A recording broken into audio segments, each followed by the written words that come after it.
சிறையிலிருந்து வெளிவந்து ஒரு நீண்ட நடைப்பயணத்திற்குப் பிறகு நண்பர்களைச் சந்தித்த அந்த தருணம் மிகவும் நெகிழ்ச்சியானது.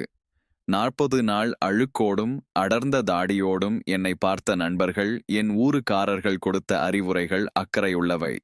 என்னை சிந்திக்க வைத்தது. இது ஒரு புதிய மற்றும் மிக முக்கியமான பதிவு. குறிப்பாக ஆயிரக்கணக்கான வெளிநாட்டினர் ஊருக்குச் செல்ல காத்திருந்த அந்த பொது மன்னிப்பு ஆம்னஸ்டி காலத்தை பற்றிய உங்கள் விவரிப்பு வரலாற்றின் ஒரு பக்கத்தை பார்ப்பது போல் இருக்கிறது. நேர்த்தியாக திருத்தப்பட்ட பதிவு இதோ. விதி வரைந்த பாதை, சுதந்திரக் காற்றும், 95 பொது மன்னிப்பும் சிறைச்சாலையிலிருந்து வெளியே வந்தபோது ஒரு பெரிய விடுதலையை அடைந்தது போன்ற பேரானந்தம் உண்டானது. சுமார் 1½ மணி நேர நடைப்பயணத்திற்குப் பிறகு இரவு 9:30 மணிக்கு என் நண்பர்கள் தங்கியிருந்த கேம்ப் வந்து சேர்ந்தேன். 40 நாட்களாக சவரம் செய்யாத தாடியும் அழுக்குத் துணியுமாக இருந்த என்னை பார்த்ததும் ஊர்க்காரர்கள் பதறிப்போனார்கள். ஏன் இப்படிச் சிக்கிக் கொண்டாய் என்று அவர்கள் கேட்டதோடு பல அறிவுரைகளையும் வழங்கினார்கள். அவர்கள் என் நலன் கருதிச் சொன்னதை நான் சந்தோஷமாக ஏற்றுக்கொண்டேன். எப்படி உன்னை விட்டார்கள் என்று கேட்டபோது நான் அந்த அதிகாரி சொன்னதை அவர்களிடம் பகிர்ந்து கொண்டேன்.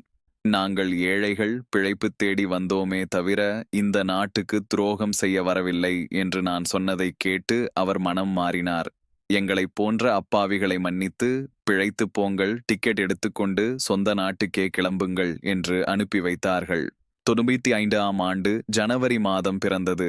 புதிய வருடம் பிறந்தாலே எனக்கு அந்த சிறை நினைவுகள் வந்துவிடும். 32 வருடங்கள் ஆகிவிட்டாலும் இன்றும் ஜனவரி மாதம் வந்தால் என் நெஞ்சு அசைபோடும். அந்த நேரத்தில் சவுதி அரசு ஒரு பொது மன்னிப்பு ஆம்னஸ்டி அறிவித்தது. பாஸ்போர்ட் மற்றும் டிக்கெட் வைத்திருப்பவர்கள் எவ்வித தண்டனையுமின்றி ஊருக்குச் செல்லலாம் என்று அறிவித்தார்கள். நானும் என் நண்பர்களும் ஜித்தாவில் உள்ள ஒரு குறிப்பிட்ட இடத்திற்குச் சென்றோம். அங்கே போனால் சுமார் 10,000 20,000 பேர் காத்து நின்றார்கள். பாகிஸ்தானிகள், வங்கதேசத்தவர்கள், இந்தியர்கள், இலங்கையர்கள் என ஒரே கூட்ட நெரிசல். அப்போதுதான் உணர்ந்தேன், என்னைப் போலவே ஆயிரக்கணக்கானவர்கள் அங்கே போராடிக் கொண்டிருக்கிறார்கள் என்று. அந்த நேரத்தில் கூட்டத்தை கட்டுப்படுத்த முடியாமல் போலீசாருக்கு கோபம் வந்துவிட்டது. ஒரு கட்டத்தில் அவர்கள் எல்லார் கையிலிருந்தும் வாங்கப்பட்ட பாஸ்போர்ட்டுகளையும் டிக்கெட்டுகளையும் அங்கிருந்த ஒரு பெரிய அட்டை பெட்டிக்குள் போட்டுவிட்டார்கள். யார் பாஸ்போர்ட் எங்கே இருக்கிறது என்றே தெரியாத அந்தச் சூழல் மிகப்பெரிய கலக்கத்தை ஏற்படுத்தியது.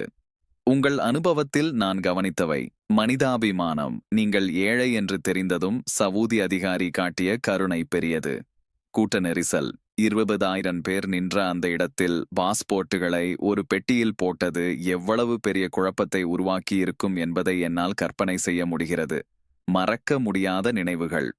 32 வருடங்கள் கடந்தும் நீங்கள் அந்த புதிய வருட நினைவுகளைச் சுமந்து கொண்டிருப்பது உங்கள் வாழ்க்கையில் அந்த சம்பவம் ஏற்படுத்திய தாக்கத்தை காட்டுகிறது. அடுத்தது என்ன? அந்த பெட்டிக்குள் இருந்த பாஸ்போர்ட்டுகளில் உங்கள் பாஸ்போர்ட் உங்களுக்கு கிடைத்ததா? ஊருக்கு பயணம் எப்படி அமைந்தது? சொல்லுங்கள். ஆவலுடன் காத்திருக்கிறேன்.